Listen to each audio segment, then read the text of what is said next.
নমস্কার বন্ধুরা, আজ এসে পড়লাম করলার ঝাল রেসিপিটা নিয়ে। তো বানিয়েছিলাম করলার ঝাল। তো এই রেসিপিটা কিন্তু খেতে খুবই দুর্দান্ত হয়। যারা করলা পছন্দ করেন না তাদেরও কিন্তু এটা খেতে খুব বেশি ভালো লাগবে। তো আমার রেসিপিটা বানানোর জন্য যা যা লাগবে সব কিছু নিয়ে নিচ্ছি। তো ওয়েলকাম ব্যাক বন্ধুরা, কেমন আছেন সবাই? আশা করি সবাই ভালো আছেন, আমিও ভালো আছি।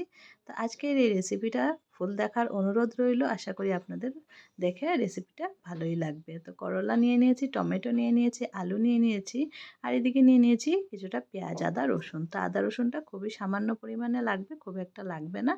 আর দেখুন আমি কিভাবে কেটেছি, সব কিছু কিন্তু লম্বা লম্বা করে কেটে নিয়েছি। করলাটাকে লম্বা করে কেটে নিয়েছি, আলু, টমেটো, পেঁয়াজটা কুচি করে নিয়েছি, আর আদা রসুনটা ওইভাবে রেখেছি। আদা রসুনটা কিন্তু আমি পেস্ট করে নেব। এখানে দেখুন করলার মধ্যে সামান্য একটু নুন মেখে রাখছি। তাতে কি হবে, করলার থেকে তেতো জলটা কিন্তু বেরিয়ে যাবে। তো কিছু সময় আমি মেখে রেখে দেবো। করলাটা যতক্ষণ সফট হবে আর করলার থেকে যতক্ষণ তেতো জলটা বেরিয়ে যাবে ততক্ষণ কিন্তু আমি আলুটাকে ভেজে নেব। তো করলাটা একটু ড্রাই ড্রাই ছিল, যেহেতু ধুয়ে কেটে রেখেছিলাম, তো এর জন্য সামান্য একটু জল দিয়ে দিলাম, যাতে একদম সফট হয়, সব জায়গায় লেগে যায় লবণটা, আর ভালো করে যেন তেতো ভাবটা বেরিয়ে যায়। তো পুরো তেতো ভাব তো বেরোবে না, কিছুটা বেরিয়ে যাবে। তো এদিকে দেখুন কড়াইয়ের মধ্যে দিয়ে দিচ্ছি সর্ষের তেল।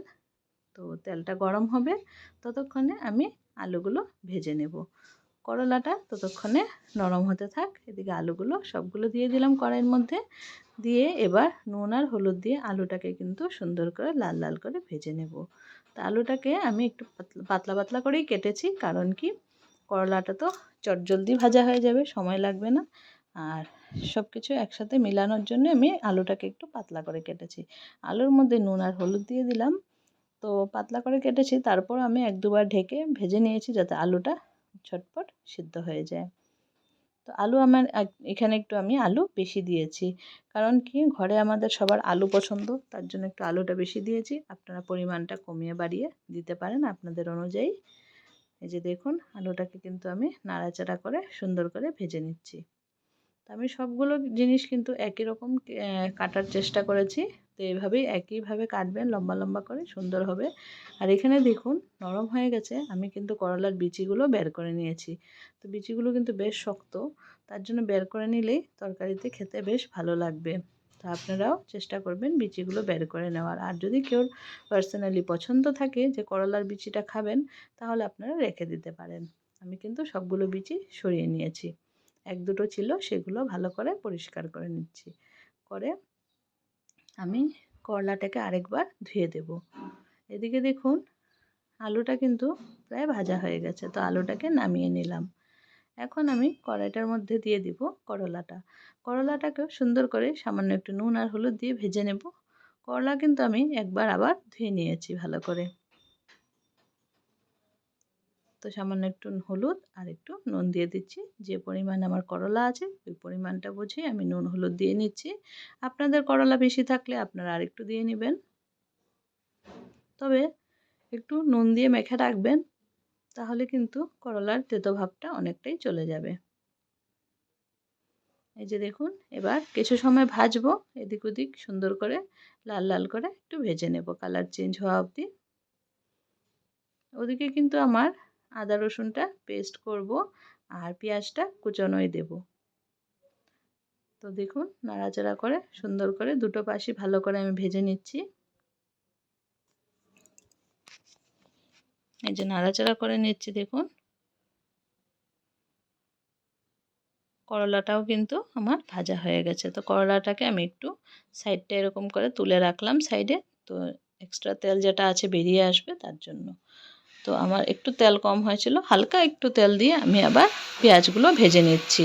তো বন্ধুরা, বাড়ির পাশে কিন্তু আমাদের বাড়িতে কাজ হচ্ছে, গেটের কাজ হচ্ছে, তার জন্য একটু আওয়াজ আসছে, প্লিজ একটু অ্যাডজাস্ট করে নেবেন। তো পেঁয়াজের মধ্যে নুন আর হলুদ দিয়ে নিয়েছি, দিয়ে এবার পেঁয়াজটাকে কিছু সময় ধরে ভেজে নেব। তারপর কিন্তু কুচি করে রাখা টমেটোটা এটার মধ্যে দিয়ে দেব। রেসিপিটা একবার অবশ্যই ট্রাই করবেন, আশা করি আপনাদের রেসিপিটা খেয়ে ভালোই লাগবে। আর যারা করলা পছন্দ করে না তাদের কিন্তু বেশ ভালো লাগবে এটা খেয়ে, একদমই অন্যরকম একটা রেসিপি। তো দেখুন পেঁয়াজটা কিন্তু আমি একটু লাল লাল করে ভেজে নিচ্ছি। পেঁয়াজটার কালারটা অনেকটা চেঞ্জ হয়ে যাওয়ার পর আমি কিন্তু এখানে টমেটোটা দিয়ে দেব। তো এই যে এখন টমেটোটাও পাতলা পাতলা করে স্লাইস করে রেখেছিলাম, টমেটোটাও দিয়ে দিলাম। টমেটোটা কিন্তু আমি একটু গলিয়েই দিই, কারণ টমেটোটা মুখে পড়লে আমাদের কেউরই ভালো লাগে না বেশি। আমি তাও একটু একটু খেয়ে নিই, ঘরের কিন্তু আর কেউর পছন্দ না। তার জন্য আমি টমেটোটা যখনই তরকারিতে দিই একদম চেষ্টা করি যাতে মিশে যায় ভালো করে, যাতে মুখের মধ্যে না পড়ে, গ্রেভিতে যাতে মিক্স হয়ে যায়। তো আমি এইভাবেই দিই। আপনারা যদি মনে করেন যে টমেটোটা একটু আস্ত আস্ত রাখবেন, তাহলে টমেটোটা একটু আস্ত রেখে দিতে পারেন, বেশি ম্যাশ না করে একটু ভেজে। ব্যাস। এদিকে দেখুন আমি আদা রসুনটা পেস্ট করে নিলাম, পেস্ট করে কিন্তু এটার মধ্যে দিয়ে দিলাম, যেহেতু পেঁয়াজ আর টমেটোটা ভাজা হয়ে গেছে। তো পেঁয়াজ টমেটো ভাজা হওয়ার পরেই কিন্তু আদা রসুনের পেস্টটা দেবেন, তাহলে ভালো হবে। এবার পেঁয়াজ রসুনের কাঁচা গন্ধটা যাওয়া অবধি কিছু সময় ভেজে নেব।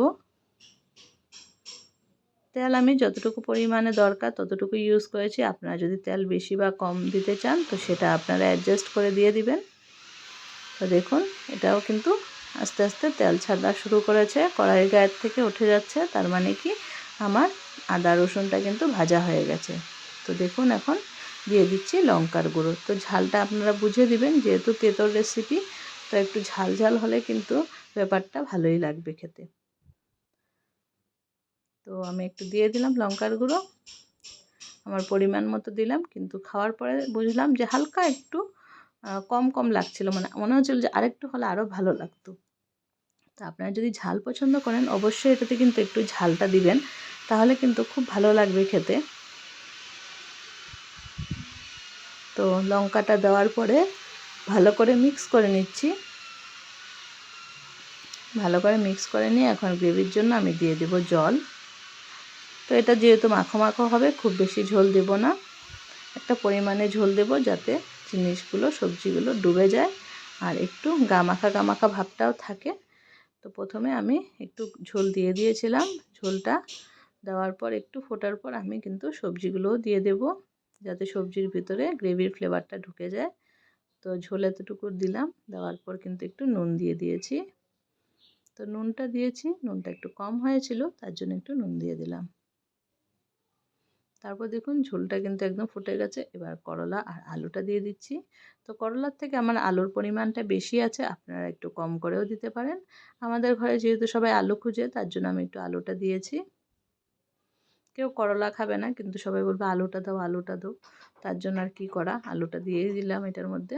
তবে আপনারা চাইলে কম করে ইউজ করতে পারেন, বা করলার পরিমাণটা বুঝে আলুটা দিবেন। আর বেশি দিলেও ক্ষতি নেই, ভালোই লাগে খেতে। আর দেখুন এবার কিন্তু গ্রেভিটা অনেকটা শুকিয়ে এসছে, গামাখা একটা ভাব হয়ে গেছে তরকারিতে। তো আমার রেসিপিটা প্রায় রেডি হয়ে গেছে নামানোর জন্য। বন্ধুরা, আজকের রেসিপিটা আপনাদের কেমন লাগলো? ভালো লেগে থাকলে লাইক কমেন্ট শেয়ারটা করবেন। আর যারা চ্যানেলে নতুন বন্ধু আছেন প্লিজ চ্যানেলটাকে সাবস্ক্রাইব করে বেল আইকনটা প্রেস করে রাখবেন, তাহলে আমার ভিডিওসের নোটিফিকেশন সবার প্রথম আপনাদের কাছেই পৌঁছে যাবে। বেল আইকনটা অবশ্যই প্রেস করে রাখবেন। তো দেখুন আমি নামিয়ে নিলাম। আর গরম গরম ভাতের সাথে এরকম একটা করলার রেসিপি থাকলে আর কিছুই লাগে না। তো বন্ধুরা, যারা যারা আমার ভিডিওটা এতক্ষণ দেখলেন সবাইকে অনেক অনেক ধন্যবাদ। আবার আপনাদের সাথে দেখা হবে নতুন কোনো ভিডিওর সাথে। আজকের জন্য টাটা, বাই বাই।